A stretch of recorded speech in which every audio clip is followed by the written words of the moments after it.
Hello everyone, welcome back. मैं Joginder Kumar. In this video we detail about the biogenetic law. ये जो topic है आपके अंदर आपके एनसीईआरटी में नया टॉपिक ऐड किया गया है, जो सन 2016 से जब एनसीईआरटी अपडेट की गई थी तो तब से उसमें एक न्यू टॉपिक ऐड किया गया था, जिसको सन 2018 में एनसीईआरटी में मर्ज कर दिया गया था. पहले सप्लीमेंट्री की फॉर्म में पीछे दे रखा था, बट उसको बाद में एक टॉपिक वाइज हर चैप्टर के अंदर इसको ऐड कर दिया गया है. तो मैं वही से इस टॉपिक को आपको बता रहा हूँ, जो कि काफी इंपॉर्टेंट है. पीएमटी में इससे कौन से क्वेश्चन पुटअप किए जा सकते हैं या फिर किए गए हैं, या फिर जो इंपॉर्टेंट टॉपिक है हम उसके बारे में, इंपॉर्टेंट लाइन है उसके बारे में डिटेल करेंगे. First of all, the biogenetic law. The biogenetic law, this is the hypothesis. Okay, ये जो हाइपोथेसिस है ये एक अर्नेस्ट हैकेल जो साइंटिस्ट था उसने दी थी. अगर पीएमटी में, अगर आपको नीट के एग्जाम में अगर आपको अर्नेस्ट हैकेल ऑप्शन में नहीं दिया हो, उसकी जगह von Baer, VON BAER, von Baer अगर साइंटिस्ट दे रखा हो, तो आप अर्नेस्ट हैकेल नहीं दे रखा तो वॉन बियर को टिक करेंगे कि जो रिकैप्सुलेशन थ्योरी है, बायोजेनेटिक लॉ है, वो किसने दिया. ओके, क्योंकि जो मॉडर्न बायोजेनेटिक लॉ या फिर रिकैप्सुलेशन थ्योरी को जिसने एक्सप्लेन किया था वो वॉन बियर थे. तो first of all, biogenetic law is given by the Ernest Haeckel. इस साइंटिस्ट ने सबसे पहले इस लॉ को दिया था, biogenetic law. If in your exam this question is asked about that the recapitulation theory is given by the which scientist, then this option is not given, then you tick the another option, that is a von Bier.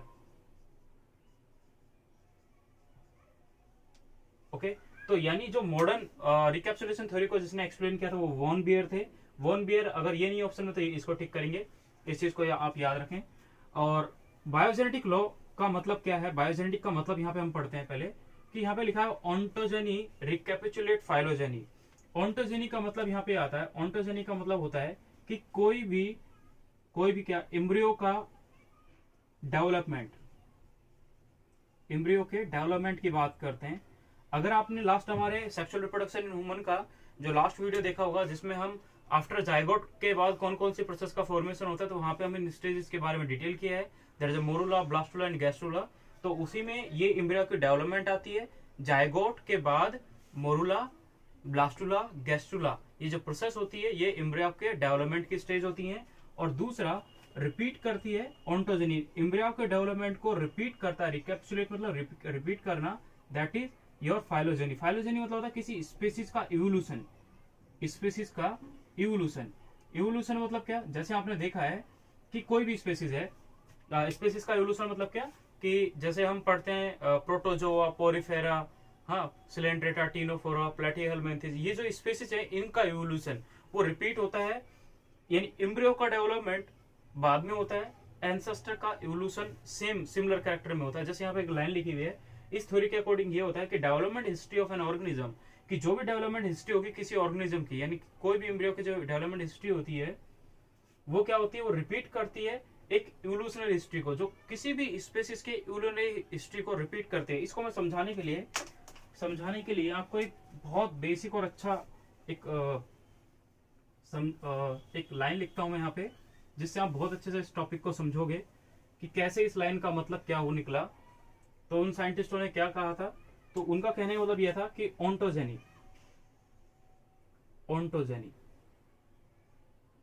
Okay, ontogeny that's a embryo development.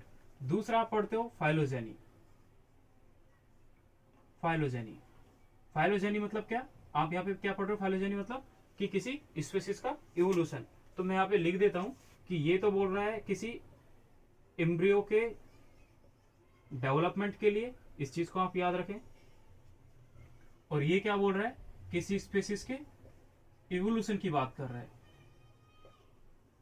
Okay, जैसे समझने के लिए आप क्या करेंगे, ontogeny में first जो zygote होता है,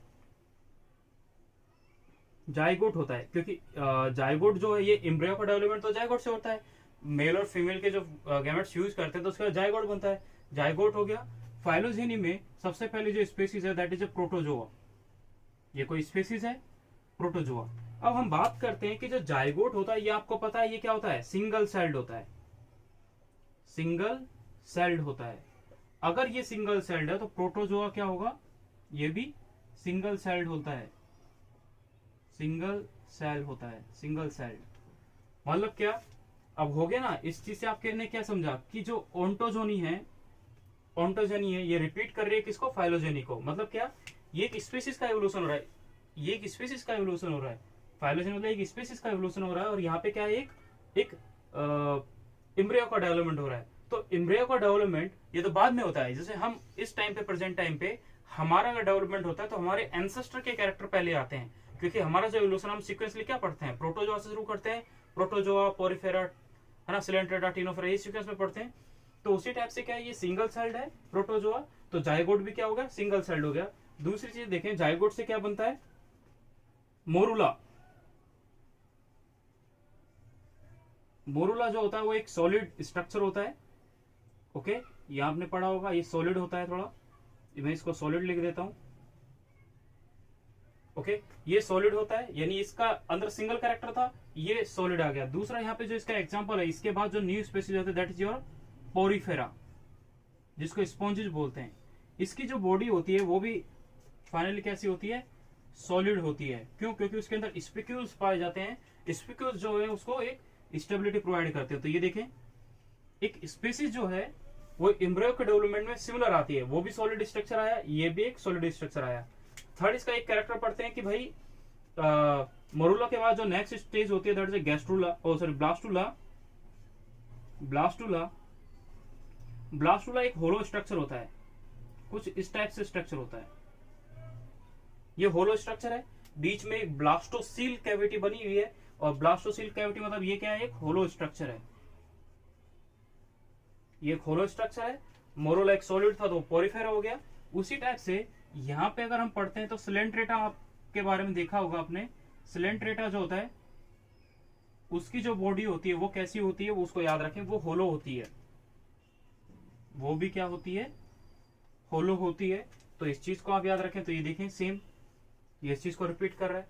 यानी हम एक चीज की बात करें कि जो ऑन्टोजेनी होती है वो रिपीट करते हैं किसको, फाइलोजेनी को। यानी एक स्पीसीज के इवोल्यूशन की बात कर रहा है, तो एक स्पीसीज का इवोल्यूशन हो रहा है एक सिंगल सेल से सिंगल सेल। यानी हमारा जब इवोल्यूशन हुआ, हमारा जब डेवलपमेंट हुआ, तो हमारे डेवलपमेंट में एक स्पीसीज जो हमारे एंसेस्टर थे उनके कैरेक्टर पहले हम में आते हैं, हमारे अंदर पहले हमारे एंसेस्टर के कैरेक्टर आते हैं। जो प्रोटोजोआ से एक एनिमल का फॉर्मेशन हुआ, तो उसी टाइप से हम बाजू से हम बोलते हैं कि प्लांट्स का जो इवोल्यूशन है वो एल्गी से शुरू हुआ, algae, ब्रायो, टेरिडो, gymno, angio.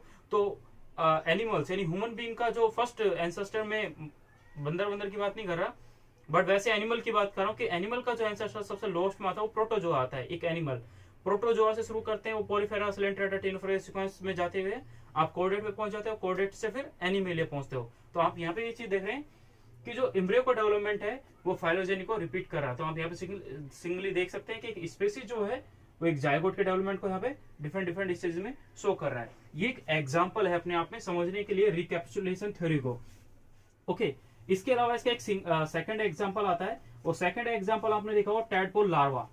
Tadpole larva जो बाद में अडल्ट फ्रॉग में कन्वर्ट होता है। तो टैडपोल लार्वा में सारे कैरेक्टर जो स्टार्टिंग में होते हैं वो सारे किसके होते हैं, जैसे ये पहले वाला भी एग्जांपल था टैडपोल,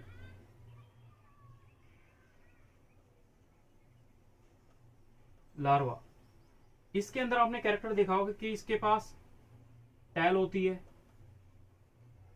गिल्स स्लिट होते हैं, गिल्स होते हैं, और इसके और थोड़े डिफरेंट होते हैं। जैसे हम यहाँ पे अपने अलग अलग कैरेक्टर के बारे में बोलते हैं, जैसे एक दो कैरेक्टर हो रहे हैं,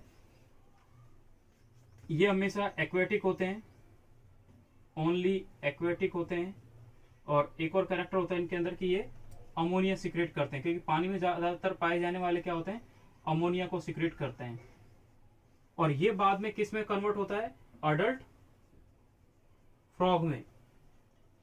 ये बाद में किस में कन्वर्ट होगा, अडल्ट फ्रॉग में। एक जो टैडपोल लार्वा है वो टैडपोल लार्वा बाद में एक अडल्ट फ्रॉग में कन्वर्ट होता है। तो उस टैडपोल लार्वा के पास कौन कौन से कैरेक्टर हैं, दैट इज टैल्स, जो उसका टेल होगी, एक गिल स्लिट्स होते हैं। ओके, जो यहाँ पे गिल स्लिट्स प्रेजेंट होते हैं वो, और दूसरा गिल्स प्रेजेंट होते हैं जो रेस्पिरेशन में हेल्पफुल होते हैं। दूसरा मैंने गिल स्लिट नहीं लिखा है, ओनली एक्वेटिक, ये ज्यादातर पानी में पाए जाते हैं। जो टेरेस्ट्रियल सर्फेस होता है वहां पे नहीं पाए जाएंगे, क्योंकि जो फ्रॉग होता है वो तो दोनों मीडियम में पाया जा सकता है, इसलिए इनको एमसीएम में रखा गया है।